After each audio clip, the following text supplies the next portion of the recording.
YouTube.com/Tim Westwood TV. Yo, Tim Westwood TV up at the studios of Capital XTRA. Special, want to welcome 23, baby. What's up, man? Nice to see you, man. Good, I'm good. First time in the building? Yeah. First time up here still. Yeah, man. So I appreciate you coming through. That's only right. Did you bring the guys from the video? Yeah, these are all the men still. These are the video. They don't want to rolls around still. Exactly. Now, interesting enough, with the video, right? Yeah. What was the street she was walking down? Because they didn't look like, I didn't recognise any street in Hackney like that. There's Angel. Yeah. You're talking about Ain't Bothered, yeah. No, we literally, you know what, yeah? That video was just the maddest, like literally just do what you have to do type of thing. Oh, for real? For it to just get into the street. Like, I wanted it out so badly, man. Let's just wake up and shoot this. Got the camera. We happen to be in Angel. We're going to walk down this street. Yeah, because I heard the beat on, say, like a Thursday. By the Saturday, the song was done. Like, I just knew this was something different. So where did you hear the beat? Obviously, my producer / he was also my manager, happens to be my engineer as well. Literally all in one. Enter the A. Takes all your money. But at the same time, you keep it in-house at the same time, so it's less cuts. It's all family, baby. Yeah, less cuts, baby. Yeah, I respect your gangster. No, definitely. But like my guy, my business, everything in one, innit? Yeah. He produced the beat, and then like he'd been producing my beats beforehand, and at the time he was managing me. Well, he still is now, but he was already managing me at the time. And then he said, like, I remember he texted me. Usually when he texts me at like 3 a.m. or something, it's over some like mad stuff or something. But he texted me saying, "Yo, I've made the one." Oh, for real? So he knew it himself before he'd even played it to me. Yeah. But he voice noted it to me. Usually he just waits for me to come to the studio. But he was so gassy, he just voice noted it to me, and I was just like, bro, like, this one's different, you know. Yeah, Literally, it's like a pick of the bunch. Like, I didn't hear nothing similar to it when we was in the studio, and he makes beats like every other day. So this one was just like, I don't know, it was like the bass line, something about it that just brought something different to me. Because usually I don't even rap like how I rapped on, like flow-wise on it. And then I said, yo, like, let's wrap this up now. Because I was on the run. I remember I was going to studio every other day. And I said, yo, this one has to get done somehow. We're not leaving the studio until this is complete. I want everything patterned. So I done I was listening to it. I remember these men was in the studio with me that day, and a couple more men. It was like a summer's day like this. It's coming up to a year soon since I made it in the studio. Imagine like sunny day, like 20 men in the studio, and it's not one of them studios where it's like label patterns. I'm talking like hood studios, so it's like no windows, no nothing. Like, so to this day I still go to it. But like imagine this sweatbox, 20 men. I'm trying to make a song, and as you can think, like it's bare men just talking, making stories, and so I'm getting off track. But at the same time, I'm telling myself, yo, I need to finish this song. Like there's no way in hell I'm leaving. Like, all you men can cut, but I'm staying, innit? Me and Annie are staying. I remember we got to about 10 o'clock at night now, and an hour or two has gone past, and I ain't even thought of nothing, man. Just like talking about bare different stories and that. And then I must have just and he was like, bro, let's do this now. Like, he told everyone, shut up, like, let's work type of thing, innit? Because we're just wasting time here. And then we came up, like, I was just rapping. There are different things in my head, and then I must have said plug, but he's overheard me. Like, usually he'll sit next to me and listen to whatever's like I'm saying, if it makes sense, because I'll just start throwing out bare random things, and I must have just said plug, like, extension cord. It's literally an extension cord on the floor in the studio. I was just like, yeah, like, run with it, like, carry on, innit? And I was like, what? Nah, man, like, it's not, it's jazzing, man, it's not that. And he was like, nah, like, run with it, trust me, like, it's different. I was like, alright, cool, then I've come and carried on, I said, bottoms all red, like I stepped in sauce. And then he was like, bro, like I think we've got something here type of thing. And he was like, carry on. And yeah, like, that's when I made the full verse. I remember I recorded the first verse, and then unfortunately his studio closes at 11 or something like that. Like, they've got to close it or whatever for security reasons and that. But I've luckily finished the first verse. So when I got home now, I remember I'd even come out that, and I've gone home and I finished the second verse, but I didn't have a chorus. So when I finished the second verse now, I'm like, yo, we're going studio tomorrow morning now. Like, let's get this done. Gone back in the morning. I think was it? Yeah, Dins was with me. Yeah, my boy was with me, and we was singing in the street. I remember we was just having a day out, like a bit of alcohol or whatever, and just chilling, drinking. And got to the man just started singing. Like, I think we started singing "Ain't Bothered," like just literally the 2 words, and then we've come up with the actual chorus. Like, see the man over there ain't bothered. Then I put it all on the song, and I was just like, bro. I think we've like literally like I'm not even like self-obsessed like that. Like I don't listen to my music and say, yeah, this is the one or whatever. But in my head, something was just telling me like something about this song is just different. Do you know what I mean? Like there's nothing even out there that I've heard that's like it. And I was like, I wasn't even aiming for the clubs or nothing. I just thought it was just a banger. Do you know what I mean? Like just in my head, like something to just play in your car or whatever. I didn't know it was gonna take over like how it did. Like to the point where it's just like literally. Anywhere I go to this day, it's still mad. Oh no, the record is ringing off. The song is crazy. Now, so is that how you write? You just write to the beat. You're just in the studio, coaching. Yeah. Like just writing and just. Usually, man, like usually I just rap a whole 32. Like, I don't even put a chorus most of the time. I don't even know. Like only with recent I've started to like put choruses and try to get in tune with them, like melodies and things like that. But usually I'll just rap a whole song like 3 minutes, 30 seconds. I'm rapping.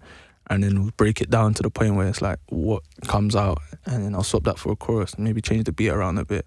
I'm a bit of a headache when it comes to like writing songs and that, because like I just rap most of the time. But so is the majority just freestyling? You just freestyle? Yeah, like, I just freestyle. I'll literally just freestyle the whole song till I found like this is hard. And then sometimes it's that hard of a freestyle that I can't turn it into a song, so I have to just keep it there just for the sake of just letting it be there. Like, and then.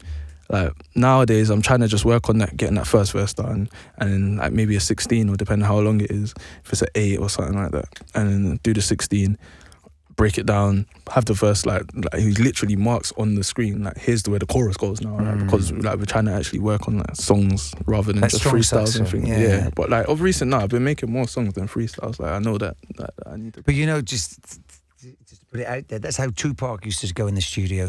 Tupac used to just go in the studio and freestyle, freestyle, and then they'd mess around to find a chorus, and then he'd just leave the studio, go to a party, and leave the engineers to sort it all out. I feel like that's the best way, man. That's the easiest way you're gonna get like everything that you feel like you need to say on the song. You know what I mean? Like rather than just breaking it up, and then don't get me wrong, it don't happen all the time, but majority of the time it's easier because it's like you've said everything. And then at least that way you can keep what you want to say. You don't have to take anything off.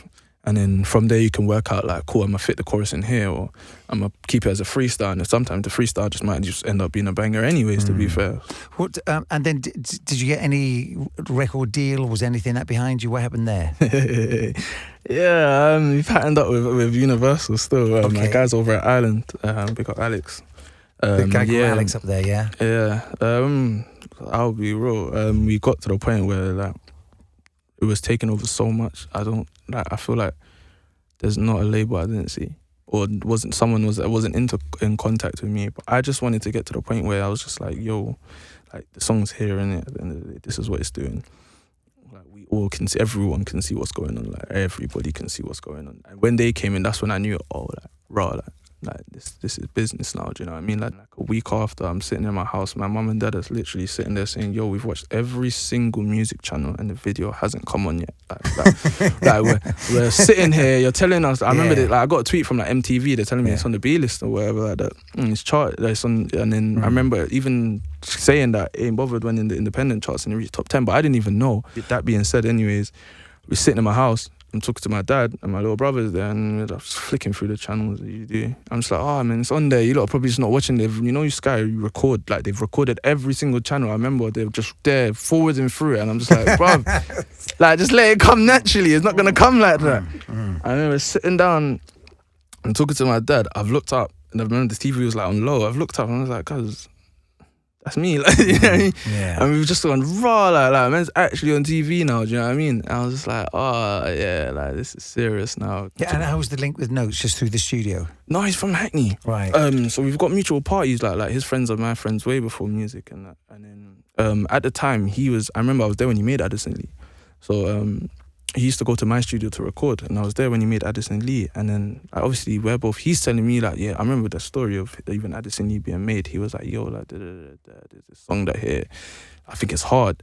He played it, and I was like, I think he came to actually finish off the song at the time because he had recorded most of it like at another studio. And then he's coming, and then he was like, yo, this song's hard. Like we used to just link up and go studio just to like just make songs, make beats. And the song that we had together, we made it just before Addison Lee had came out. So it was kind of like, it was a weird way of like everything just working out, do you know what I mean? Because we just go studio together, and then he started popping, then I started popping, do you know what I mean? But now we literally happen to be from the same area, and we built a bond over music. because I used to see him in like when I used to go to parties in the ends and whatever. He used to be there as well, so we'd always just see each other and like cross paths and everything and that. And then I remember he used to tell me, "Yo, take music seriously." I remember we had this like, it was a conversation that me and him had once. He was like, "Yo, take music seriously, like you're hard." And I was like, "Bro, like why does everyone keep telling me this?" Like just before I started releasing stuff, he was like, "Bro, you're hard," and like I honestly believe you're hard. But I was like, "Bro, everyone says the same thing. Like, so like, what does that mean?" He was like, "Bro, if you don't know where you're gonna end up, but at least if you say you've tried, you can like you've given it a go. Do you know what I mean? And you're gonna get to." But he was like, "Me personally, I believe you can be like out there, like proper up there." And I think like a year since then, well, it's 2 years nearly now. I remember the year following, I started making noise, and he was like, "See, like I told you," type of thing. Like I remember we laughed over it, and to this day, like I was on FaceTime to him the other day, and he was like, "Remember that conversation I had with you," like type of thing. And I was like, "No, mad." Oh, for real. And what's the next plan? I'm just gonna drop some singles. And got anything done already? Yeah, there's a lot of work done. I've been quiet first half of the year because I'm preparing for the second half of the year. But no, there's definitely a couple of surprises coming up soon. But I'll start dropping some singles, see where we go from there, and hopefully a project around sometime in the coming months. Yeah. And is it going to be singles or like an EP? What's the plan? EP. If I do drop something. How many tracks on the EP? I say minimum 6. Oh, for real? I ain't gonna put a number on. Oh, like a project that size, like yeah? a project. And are they in the stash? They're done? Oh yeah. Like everything's done. Oh, everything's so you're ready been just done. to press the button and let it go? It's just more of a green light thing. Yeah, and so when are you looking at hitting, feeding the streets with that? Oh no, I'm feeding the streets this month, like the end of this month, beginning of July. We're even shooting next week. So now it's time to overload, definitely. And is everything coming with a video? Oh yeah. I love videos, so I have to like give the fans what they want at the same time. Cause I feel like I owe it to them at the same time for like just them helping me with my career alone. Like I owe a lot of it to like pretty much all of it to the fans. To be fair, cause without them I wouldn't be where I am right now. All right, well, we salute you, man. Good luck, more success, man. More money, more shows. Love for having me. More everything, man. More money, more weed, man. Yeah. All right, fam. Tim Westwood TV. Thanks for watching 23 Unofficial up at Capital XTRA. Remember to subscribe and also to comment. And while you're there, check out Avellino Freestyle up at Capital XTRA. And also this crazy Westwood party is a black affair. Check it out, baby. Tim Westwood TV.